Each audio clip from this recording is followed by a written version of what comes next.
વૃંદાવનનો ઇતિહાસ. વૃંદાવન ઉત્તર પ્રદેશના મથુરા જિલ્લાના યમુના નદીના કિનારે આવેલું વિશ્વ પ્રસિદ્ધ તીર્થધામ છે.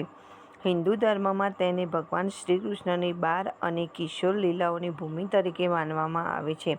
હજારો વર્ષોથી આ સ્થળ ભક્તિ, આધ્યાત્મિકતા અને ભારતીય સંસ્કૃતિનું મહત્વ કેન્દ્ર રહ્યું છે. પ્રાચીન કાળ. વેદો, પુરાણો અને મહાભારત સંબંધિત ગ્રંથોમાં બ્રજભૂમિનો ઉલ્લેખ મળે છે. શ્રીમદ્ ભાગવત, મહાપુરાણ, વિષ્ણુ પુરાણ અને હરિવંશમાં વર્ણન છે કે ભગવાન શ્રીકૃષ્ણનો જન્મ મથુરામાં થયો અને તેઓ ગોકુળમાં, નંદગામ, બરસાણા અને વૃંદાવનમાં ઉછર્યા. વૃંદાવનમાં શ્રીકૃષ્ણે ગાયો ચરાવી, ગોપીઓ સાથે રાસલીલા કરી, કાલિયા નાગનું દમન કર્યું, વાંસળી વગાડીને ભક્તોને આનંદ આપ્યો અને અસુરોનો સંહાર કર્યો. આ કારણે વૃંદાવનને લીલાભૂમિ તરીકે ઓળખવામાં આવે છે. વૃંદાવન નામ કેવી રીતે પડ્યું? એક માન્યતા મુજબ વૃંદા એટલે તુલસી દેવી અને વન એટલે જંગલ.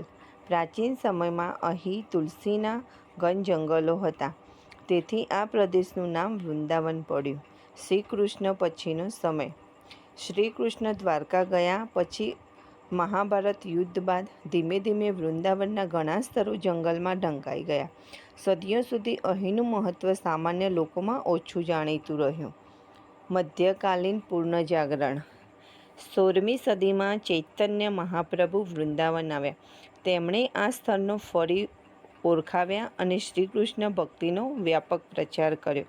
તેમના અનુયાયીઓ રૂપ ગોસ્વામી, સનાતન ગોસ્વામી, જીવ ગોસ્વામી અને અન્ય વૈષ્ણવ આચાર્યોએ પ્રાચીન લીલા સ્થળોની શોધ કરી, મંદિરોનું નિર્માણ કરાવ્યું, ભક્તિ સાહિત્યની રચના કરી, વૃંદાવનને વૈષ્ણવ ધર્મનું મુખ્ય કેન્દ્ર બનાવ્યું. મુગલ સમય. 16મી-17મી સદીમાં રાજપૂત રાજાઓએ વૃંદાવનમાં ભવ્ય મંદિરો બનાવ્યા. તેમાં ખાસ કરીને ગોવિંદ દેવજી મંદિર તેની ભવ્ય સ્થાપત્ય કળા માટે જાણીતું છે. પછી મુગલ સમ્રાટ ઔરંગઝેબના સમયમાં કેટલાક મંદિરોને નુકસાન પહોંચાડવામાં આવ્યું અને ઘણી મૂર્તિઓને સુરક્ષિત રીતે અન્ય સ્થળોએ લઈ જવામાં આવી. બ્રિટિશ સમય. બ્રિટિશ શાસન દરમિયાન વૃંદાવન ફરી યાત્રાધામ તરીકે વિકસ્યું.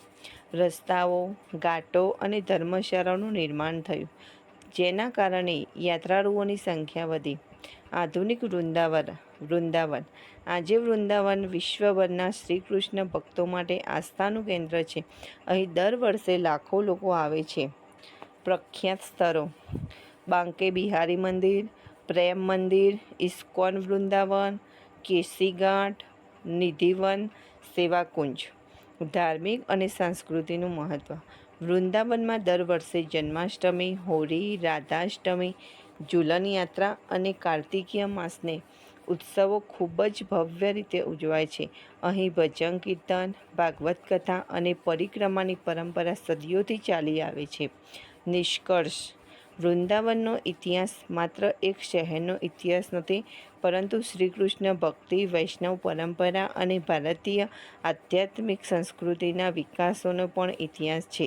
પ્રાચીન કાળથી લઈને આજ સુધી તે કરોડો ભક્તોની શ્રદ્ધા અને ભક્તિનું કેન્દ્ર રહ્યું છે.